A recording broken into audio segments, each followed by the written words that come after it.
Good morning, good people. It's very early. Much earlier than I like to be up and about, but we got an all-day cook today. We're doing pulled pork. And it's gonna take a little bit of time. Actually, it's gonna take a lot of time, but it's gonna be worth it. So get the fire going, get to it. Let's go.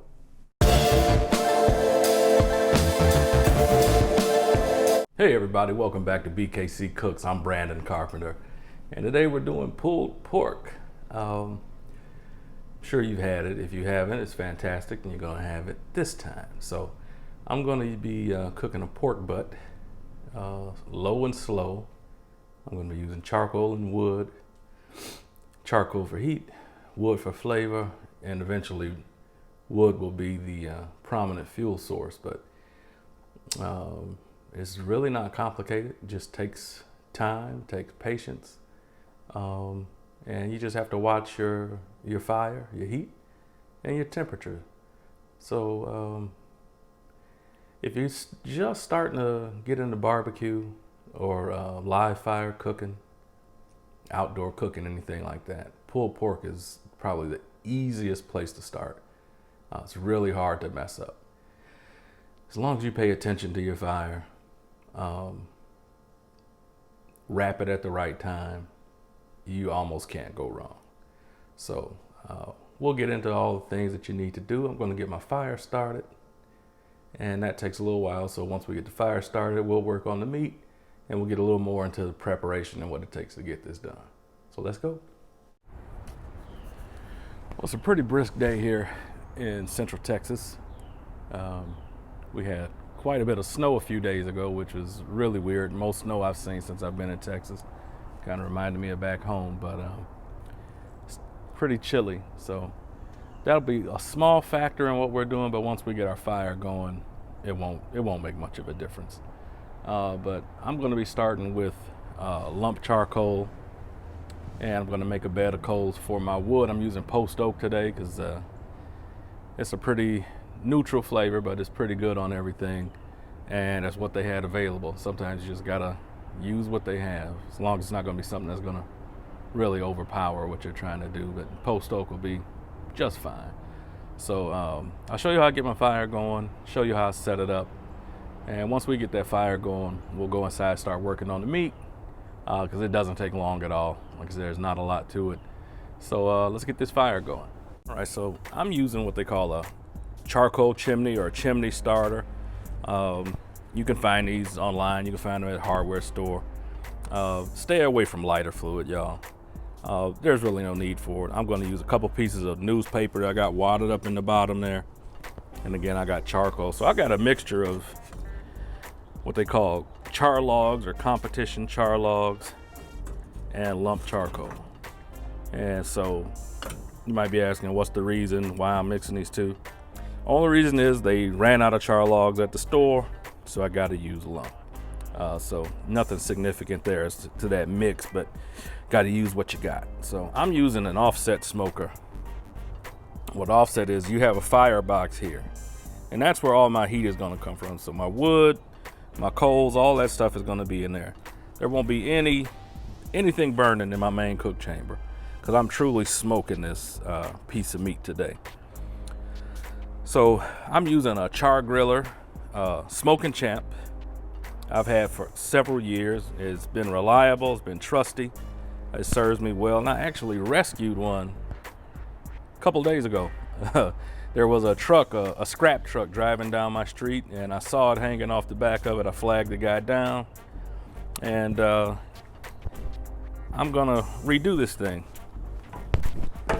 All the parts are there, it just needs a little TLC. And I'm gonna make a video on that as well, but we're gonna get this fire going. You just light the newspaper on fire. Once that fire gets going, you can actually light it in a couple spots, kind of speed things up.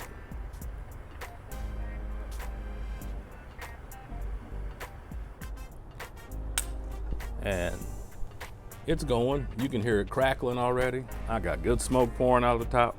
Y'all, that's it. I won't have to do anything else to this. Once I get good fire at the top of this, and this stuff is glowing red, I'm gonna dump it into my box. I'll put wood on, And from that point, we'll regulate our vents, get our temperature we want. And it's that simple, y'all. And at that point, you just add fuel to keep your temperature where you want it to be. So now that this is done, let's go inside and work on the meat. All right, y'all, so here's what I'm gonna use today. So I've got a pork butt, pork shoulder. Those terms are all interchangeable. It's all the same thing. When they say pork butt, it's not actual butt, like a rear end. It's from the shoulder area. So shoulder, butt, just all the same. But what you want is you want bone in. That's gonna give you so much more flavor. It's gonna be so much more moist as a final product. Just trust me, bone in is what you want. And there's a big bone right here. And that bone is also gonna let us know that we did this right, because when this is all over, there's this huge bone that's in there. I'm gonna be able to grab hold of that bone and just pull it out clean. Won't be an ounce of meat on it. That's when you know you did it right. So you're not gonna trim anything off of this. Like I said, y'all, you can't get any more simple than that. And so you got your butt and then whatever seasoning you want.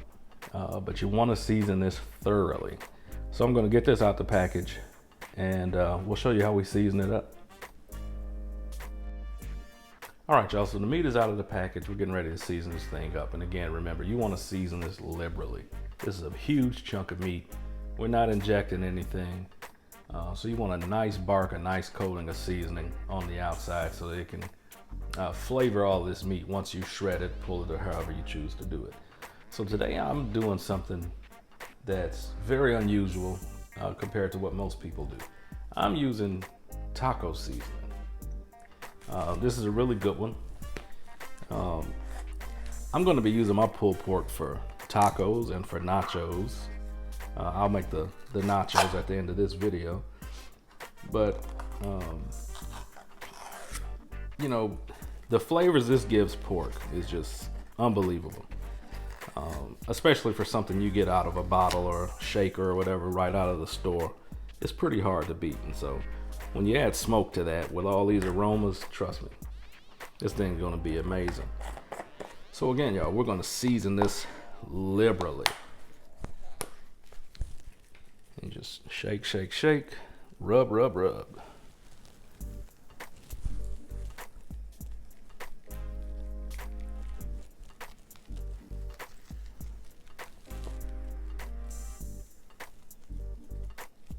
So you got a nice coating of seasoning. Pat that down.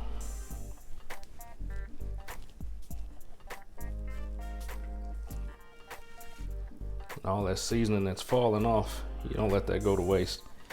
You just use the sides of your butt and pick up that seasoning.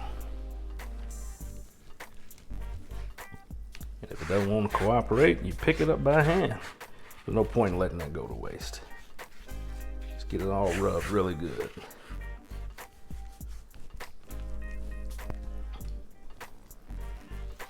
And we'll finish off the top.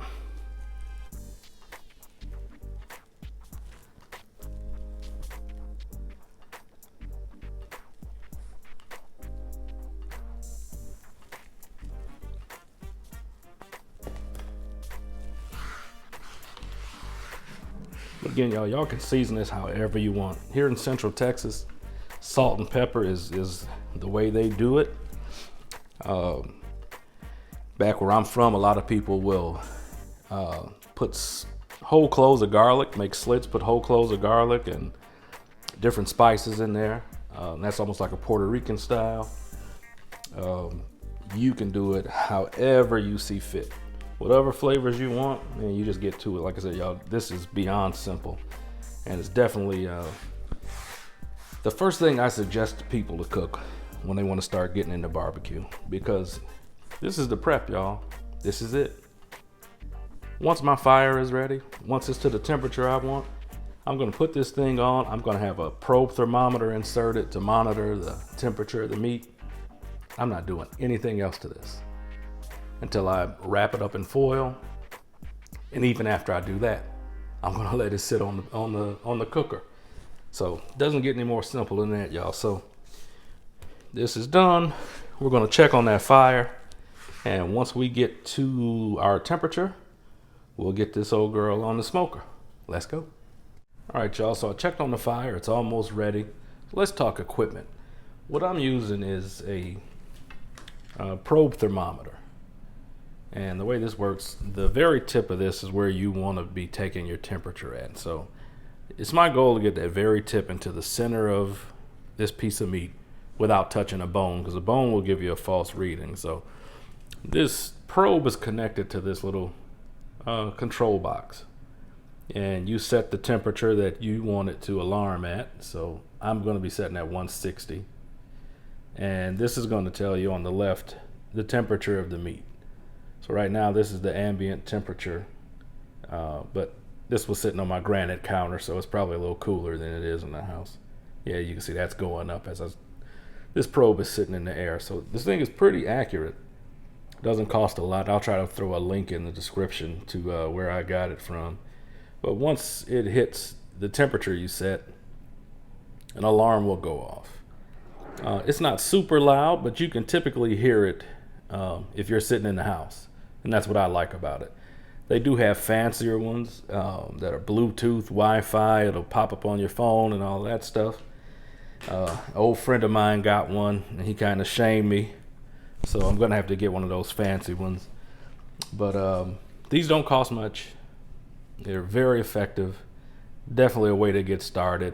I think this thing was less than $20. And it's going to do the job for you. And the cool thing about it is this is magnetic.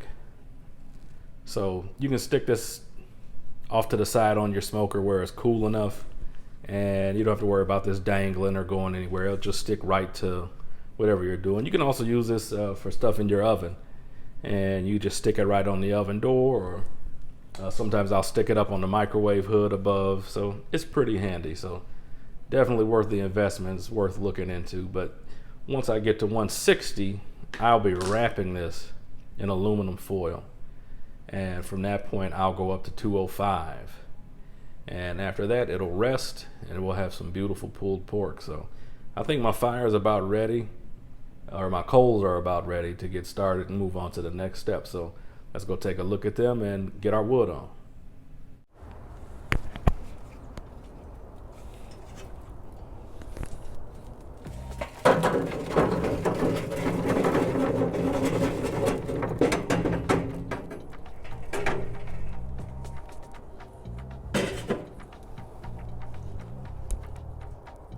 Yeah, so we're gonna have a nice bed of coals here. I'm gonna add a few more pieces of lump charcoal, and just to even that out. And once that's all going, we'll get our wood on and we'll get it dialed in.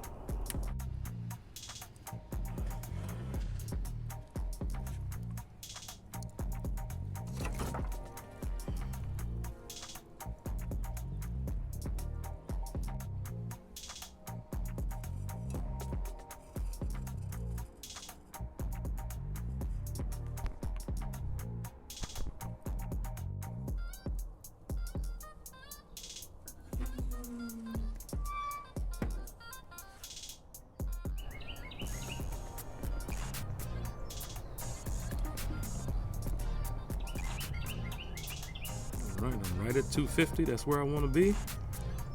Let's get our pork butt on and get to smoking. Yeah, man. All right, y'all, so my butt is on. All I gotta do is connect my little box to my probe. Again, I'm setting it for 160. Let's get this lid down.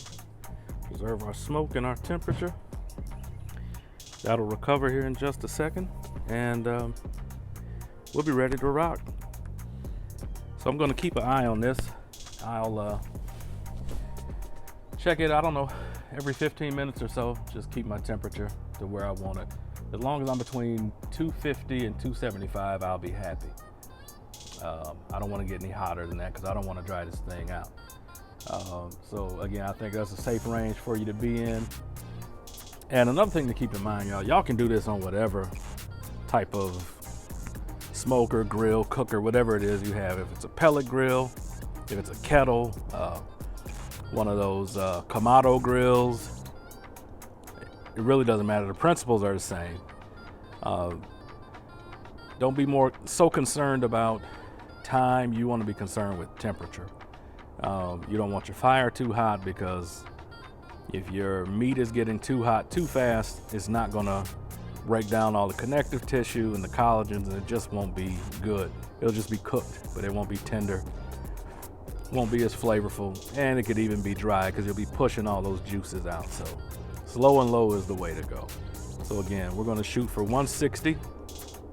Once that hits 160, we're gonna wrap it in foil. After that, we're gonna take it to 205. So it's all dialed in. I'll keep you posted.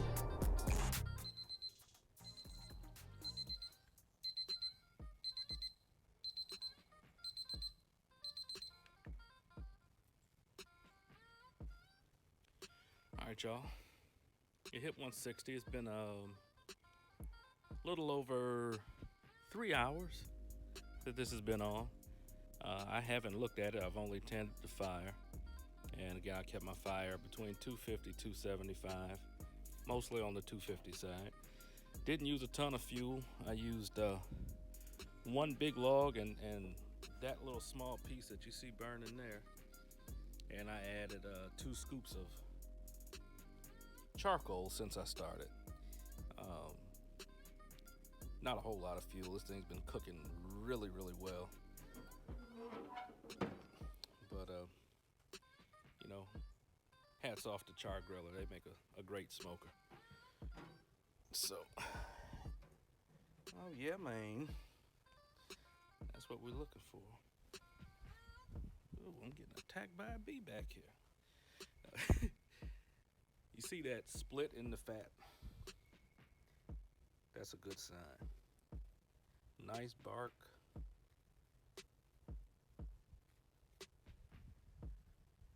So it's at 160. We're gonna wrap it and put it back on. Let's wrap. Now it's time to wrap. So I've got 2 pieces of aluminum foil, and they're side by side overlapping. That way I have enough foil to cover the whole thing. You wanna make sure you wrap this nice and tight. You wanna seal in all the steam, all the heat, all the juices. You don't want any of that good stuff to get out. I'm leaving the probe in so we can keep monitoring the internal temperature. We wanna make sure that we pull this out of the heat at 205. So I'm gonna stick this back on my smoker only until my fire goes below 250 degrees. I'm not gonna burn up any more charcoal or wood because we're not gonna get any more smoke flavor in this meat since we got it wrapped up. So it's gonna go back on my smoker only until it dips below 250. After that, I'm taking it in the house, putting it in the oven at 250 until we reach 205. So back on the smoker it goes, then in the house.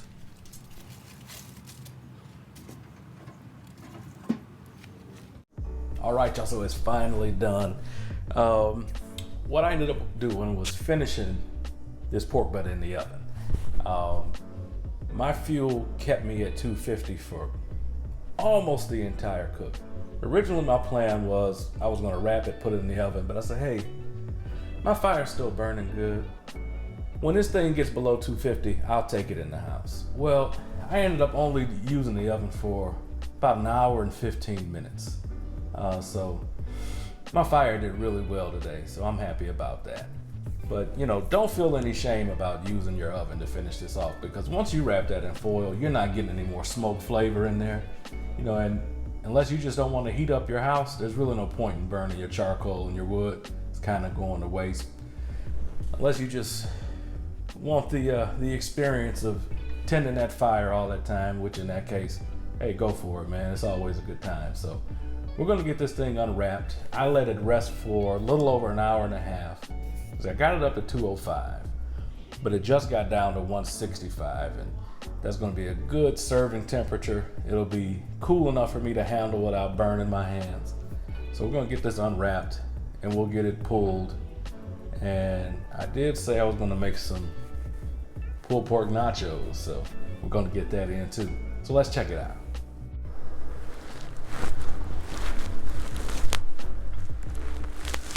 All right, y'all, here's the finished product. You can see it shrank down quite a bit. You got this beautiful bark. Fat is rendered just so beautifully. Nice and jiggly. This is what you want. Here's the ultimate test though. We got this bone. Let's see. Oh yeah. Look at this. Clean as a whistle. Not one piece of gristle. So that's what you want. So we're gonna get a knife and get this. Come on, we ain't taking no knife, man. Look at that. Look at that right there.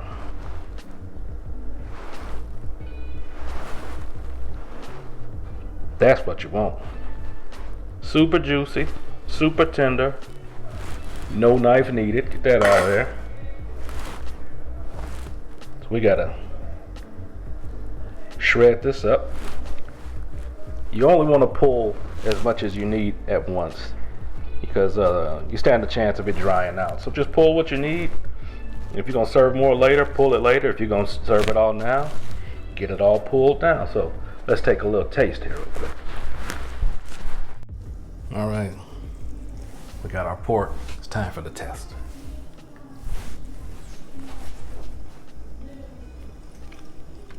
Man, oh man. That don't make no sense. Look at that bark.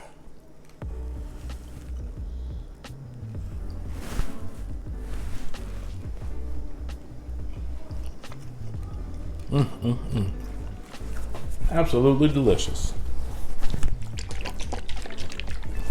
I got my special pepper sauce, my magic pepper sauce that I make.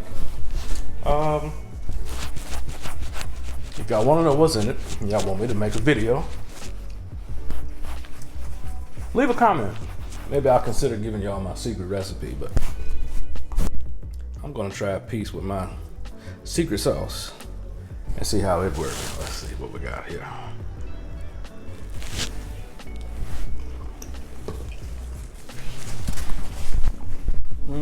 Yeah, man. Yeah, man. So, I'm gonna get this shredded. We're gonna put together these pulled pork nachos we've been talking about. Let's get to it.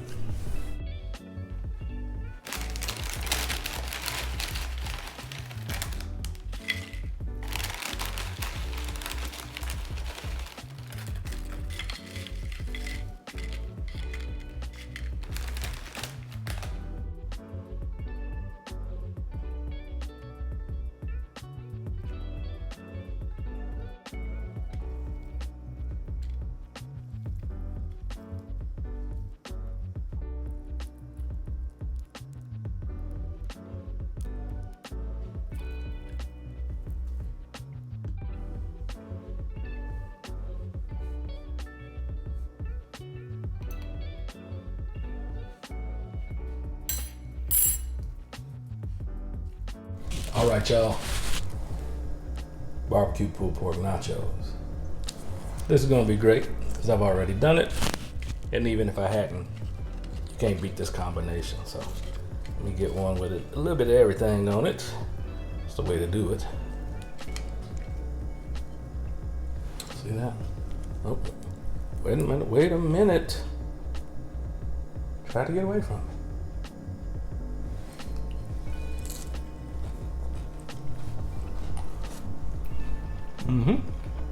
Yes, sir. Yeah, man.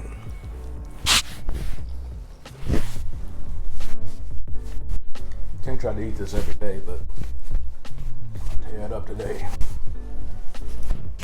Well, I thank y'all for watching. Do me a favor, as always, y'all. Hit that bell. Hit that subscribe button. That way you're notified when I drop a new video. And as always, I wish good eating to y'all. Take care.